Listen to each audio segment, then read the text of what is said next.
오늘은 3명의 중년분들의 이야기로 시작을 해보겠습니다. 아이들은 커서 챙길 게 많이 없고 그토록 원하던 저의 시간이 많이 생겼는데 무기력해졌어요. 큰애는 군대가 있고 작은애는 방에만 있고 남편은 바쁘고 한동안 코로나로 집에 있다 보니 우울해지고 하루가 길게만 느껴지네요. 곧 50대인데 무기력증이 더할 것 같아 고민입니다. 이 나이쯤 되면 뭐 하시면서 하루하루 보내시나요?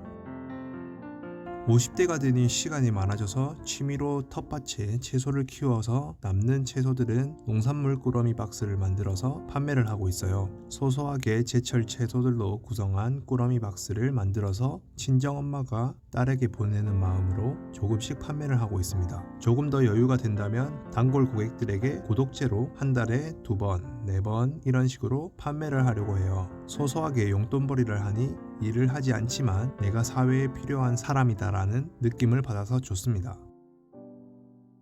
신랑의 취미가 돈 되는 취미로 바뀌어서 너무 좋아요. 진짜 돈 안 되는 수석 돌멩이 모으는 걸 취미로 할 때는 집에서 내보내고 싶었는데 도마를 만드는 취미를 하고 난 뒤부터 제가 더 좋아하고 있습니다. 매장에 진열해 놓으니 옷 사러 와서 더 비싼 도마를 사가세요. 40대에서 50대의 반복된 삶 속에서 첫 번째 여성분처럼 삶의 의미를 잃어버린 분들이 정말 많은 것 같습니다.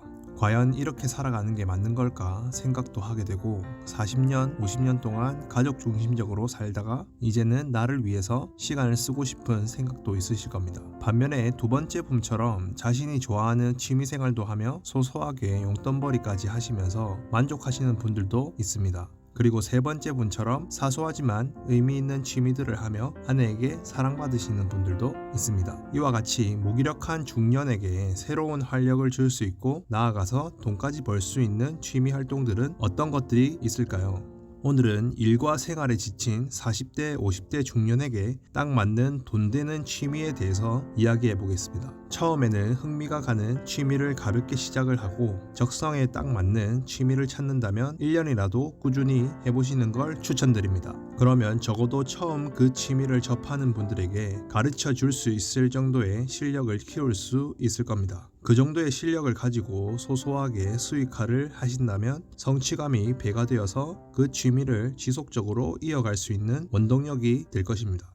첫 번째 취미는 식물 키우기입니다. 40대, 50대가 되면 집에 있는 시간이 늘어나다 보니 집에서 가볍게 시작할 수 있는 취미가 식물 키우기입니다. 식물을 키우면 식물들이 잘 자라는 걸 보면서 보람도 느끼고 힐링이 되어서 많이들 식물을 집에서 취미로 키우고 계십니다. 요즘 식테크라고 해서 희귀 식물들을 사서 번식시키고 성장을 시켜서 조금 더 비싼 가격에 판매를 하며 재테크를 하고 계시는 분들도 많이 있습니다. 재테크까지는 아니더라도 단순히 취미로 식물을 키우는 것뿐만 아니라 소소하게 자기가 키운 식물을 판매하여 수익을 낸다면 식물 키우기 취미에 대한 만족감도 더 올라가고 그 돈으로 새로운 식물을 사고 키워서 다시 팔고 한다면 더 오랫동안 취미생활을 지속하게 될 것입니다. 식테크를 하시는 분들도 처음에는 취미생활로 시작을 했다가 키우는 식물들의 품종이 많아지고 개체수가 많아지면서 판매를 하여 많은 수익을 내시는 분들도 많습니다. 대표적으로 돈 되는 식물은 유행에 따라서 다르지만 몬스테라, 다육이, 제라늄 등이 있습니다. 가격은 각각의 키우는 난이도, 희귀성, 상태 등에 따라서 달라져서 본인이 즐겁게 키울 수 있는 정도의 식물을 골라서 키우시는 것을 추천드립니다. 처음부터 돈이 많이 든다고 어렵고 키우기 힘든 것으로 시작하면 아마 취미생활로 온전히 즐기시기보다는 돈을 벌기 위한 수단으로 식물을 키우게 되어 더 스트레스가 될 수 있습니다. 꼭 처음에는 소소하게 본인이 좋아하시는 식물들을 키우시고 노하우나 개체수들도 늘려가면서 여러가지 종류의 식물들을 키워보시는 것을 추천드립니다. 식물을 잘 키우기 위한 방법들은 유튜브에도 많은 사람들이 잘 정리를 해둬서 혼자 키워보는 것도 좋고 아니면 가드닝 교육을 하는 곳에 교육을 듣고 조금 더 전문적으로 취미를 즐기시는 것도 좋아 보입니다. 산세베리아, 콩고, 스투키 등이 처음에 키우기 좋은 식물들입니다. 이런 식물들을 오랫동안 키우다 보면 가지치기가 필요해지고 뿌리 포기 나누기, 물꽂이, 삽목 등을 통해서 번식을 시키고 키워서 판매를 해보시는 게 좋습니다. 소소하게 판매할 수 있는 곳은 중고나라, 당근마켓, 번개장터 등 중고 판매 사이트를 활용해서 거래를 하시는 게 제일 편한 방법입니다. 조금 더 판매를 하고 싶다고 하시면 개인적으로 네이버 스마트 스토어를 만들어서 판매를 하거나 식물 키우는 과정과 식물에 대해 공부하는 것을 블로그에 꾸준히 업로드를 하면서 블로그를 키워 블로그를 통해서 직접 거래를 하셔도 좋을 것 같습니다. 오프라인으로 플리마켓 같은 것이 열릴 때 본인의 식물들을 파는 것도 하나의 방법일 수 있습니다. 이후에 소개시켜드리는 돈 되는 취미생활도 앞서 말씀드린 스마트 스토어나 블로그, SNS를 잘 활용하실 수 있으시면 본인의 재능이나 능력을 이용해서 많은 상품이나 서비스들을 판매하기 아주 유리하기 때문에 늦지 않게 배워보시는 것도 추천드립니다. 두 번째 취미는 캘리그라피입니다. 캘리그라피를 취미로 하시는 분들을 보면 불안하고 걱정이 많을 때 캘리그라피를 하면서 힐링을 많이 하신다고 합니다. 40대에서 50대가 되면 무기력함과 아무 이유 없이 짜증이 날 수 있는데 마음을 편안하게 해주고 자신이 쓴 글씨를 활용해 지인들에게 편지와 액자 선물 등을 한다면 활기도 되찾으실 수 있는 좋은 취미입니다. 처음에는 마음에 드는 캘리그라피 글씨를 천천히 따라서 써보는 것부터 시작하셔도 좋습니다. 하지만 생각하는 것보다 좀 더 어렵다라고 하시는 분들이 많이 있습니다. 마음을 단단히 먹고 매일 꾸준히 하실 수 있는 분들은 독학도 추천드립니다. 조금 더 쉽게 접근하시려면 캘리그라피 원데이 클래스를 통해서 한번 체험해 보시고 강의를 듣는 것도 좋은 것 같습니다. 어떤 분은 캘리그라피 연습한 지 한 달 겨우 지났을 때 지인으로부터 부탁을 받았는데 광고를 해야 하는데 힘찬 느낌의 마땅한 서체가 없고 일반 서체에서는 그 느낌을 내기 힘들다고 자기한테 써줄 수 있냐고 부탁을 했다고 합니다. 그 당시 실력이 턱없이 부족했지만 노력해볼게요 라고 하고 이틀 동안 눈알이 튀어나오도록 썼지만 자기 마음에 안 들었다고 합니다. 그래서 안 보내려고 했는데 막상 그걸 의뢰한 사람은 마음에 든다며 가져갔는데 그 글씨체가 결국 채택되었습니다.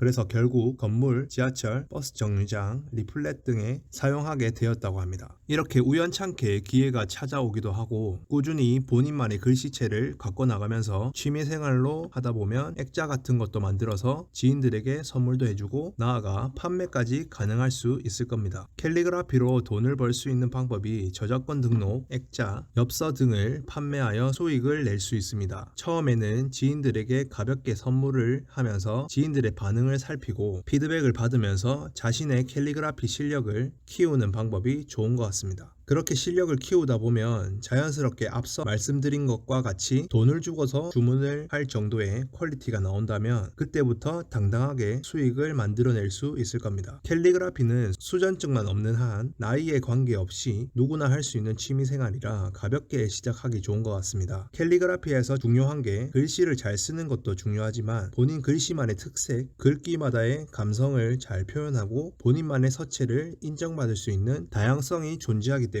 본인만의 서체를 만들어가는 재미를 느끼면서 취미생활을 오래 하시는 게 중요한 것 같습니다. 세 번째 취미는 그림 그리기입니다. 그림 그리기도 종류가 굉장히 다양한데 동양화, 수채화, 아크릴화, 인물화, 일러스트, 쉽게는 아이패드로 펜 그림, 이모티콘 그리기, 만화 등등 종류가 엄청 많습니다. 그래서 본인이 어떤 그림을 그리고 싶은지 일단 먼저 정하는 게 좋아 보입니다. 원데이 클래스를 통해서 관심이 가는 종류의 그림의 클래스를 몇 번 들어보는 것도 좋을 것 같습니다. 일단 그림에 흥미를 먼저 붙이는 게 중요합니다. 쉽게 시작하는 방법은 연필로 간단하게 시작하는 게 좋고 학원부터 등록하면 커리큘럼에 맞게 따라가기 바쁘기 때문에 본인이 원하는 그림의 종류나 그림에 대한 생각 등에 대해 질문할 거리가 없을 수 있기 때문에 혼자서 독학을 해서 궁금한 것과 성향을 파악하고 난 뒤 원데이 클래스나 학원을 등록해서 궁금한 것도 물어보고 내가 원하는 그림에 대한 정보를 얻으시는 게 좋습니다. 그러면 내가 그린 그림으로 어떻게 돈을 벌 수 있을까요? 취미로 그림을 그리다가 부수입을 얻고 있는 분이 있습니다. 취미로 틈틈이 그린 그림을 상품화까지 하신 분입니다. 이분은 SNS, 인스타그램을 통해서 본인이 그린 그림을 꾸준히 업로드를 하면서 그림이 인기가 있어졌고 댓글에 언제 파나요? 팔면 삽니다와 같이 본인의 그림을 좋아해주고 구매하고 싶다는 사람들이 생겨났습니다. 났습니다. 그래서 취미로만 그리던 그림이 실제로 상품화돼서 판매까지 되니 더 재미있었다고 합니다. 초반에는 월 100만원에서 150만원 정도 판매를 할 정도로 많이 판매를 했다고 하네요. 이 수익으로 월급 외에 취미생활을 즐길 수 있을 정도로 수익을 내고 있다고 하니 진정 본인이 좋아하는 취미로 번 돈으로 다시 그 취미에 투자할 수 있는 선순환을 만들어내셔서 오늘 소개드리는 돈 되는 취미 활동의 바람직한 모습이 아닐까 싶습니다. 이분처럼 부캐로 얘기할 만큼의 수입을 만들기는 쉽지 않겠지만 그림으로 돈 버는 방법은 여러 가지가 있습니다. 외주 커미션, 원화 판매, 굿즈 제작, POD 사이트에서 판매, 라이센스 판매, 강의 그림 수업, 스톡 이미지 판매, 출판, 후원, 크라우드 펀딩, 디지털 일러스트, 상품 판매 등이 있는데 가볍게 용돈벌이 정도 할 수 있는 것이 위에 소개드린 사례처럼 POD 사이트에서 판매하는 것과 스톡 이미지 판매입니다. POD 사이트는 자신의 그림을 업로드만 하면 그 그림을 활용해 제품으로 제작해서 판매까지 대신해주는 시스템입니다. 본인의 특색 있는 그림만 있다면 수익 창출까지 가능합니다. 그리고 제일 간단하게는 스톡 사이트에 그림을 업로드하고 구매하는 사람이 있으면 수익이 창출되는 방식이 있습니다. 그렇게 큰 소득은 얻기는 힘들지만 소소하게 수익 창출이 가능하니 시도해볼 만한 것 같습니다. 요즘은 아이패드를 활용해 그림을 연습해서 간단하게 스티커나 이모티콘을 판매해서 수익을 내시는 분들도 있습니다. 오지큐 스티커, 굿노트 스티커, 일러스트, 인스타툰, 카카오톡 이모티콘 등을 통해서 수익을 내실 수 있습니다. 그래서 처음 그림 그리기를 취미로 시작할 때 펜이나 스케치북 등 다른 도구를 활용한 실제 그림으로 접근을 하지 않고 바로 아이패드로 그림을 그리는 연습을 하시는 것도 좋을 것 같습니다. 아이패드에 프로크리에이트라는 어플을 활용해서 그림을 그리면 디테일한 부분까지 실제 그림을 그리는 것과 같이 다양한 선과 색들을 구현할 수 있으니 수익화로 연결하기에는 아이패드로 그림을 그리는 취미를 가지는 게 더 좋아 보입니다. 위에 소개시켜드린 세 가지 돈 되는 취미 이외에도 중년의 무기력함을 없애고 재미있게 할 수 있으면서 수익까지 낼 수 있는 플러스 알파의 여러 가지 취미들이 있습니다. 첫 번째는 목공. 처음 소개시켜드린 세 번째 분처럼 도마 만들기와 같이 원목을 깎아서 물건을 만들어서 판매까지 할 수 있는 취미입니다. 두 번째, 베이킹. 처음에 오븐을 사고 재료들을 사는데 투자 비용이 조금 들지만 집에서 소소하게 할 수 있는 취미이고 지인들에게 맛있는 빵을 선물하는 것부터 시작하실 수 있습니다. 세 번째, 사진. 사진은 촬영을 위해 실외로 나가서 활동을 하며 활기도 얻을 수 있고 스톡 사이트에 업로드해 수익도 얻을 수 있어 좋습니다. 간단하게는 휴대폰 카메라를 활용해 사진 촬영 기술과 라이트룸 등 보정 어플을 활용한 보정 기술을 익힌다면 잘 찍은 사진들로 블로그를 운영할 수도 있고 실력이 된다면 스냅 사진도 찍어서 수익도 낼 수 있습니다. 네 번째, 물고기 열대어 키우기. 열대어 키우기도 식테크와 같이 수익을 낼 수 있는데 물고기를 분양받고 즐겁게 키우고 번식시켜서 팔아서 소소한 수익도 내실 수 있습니다.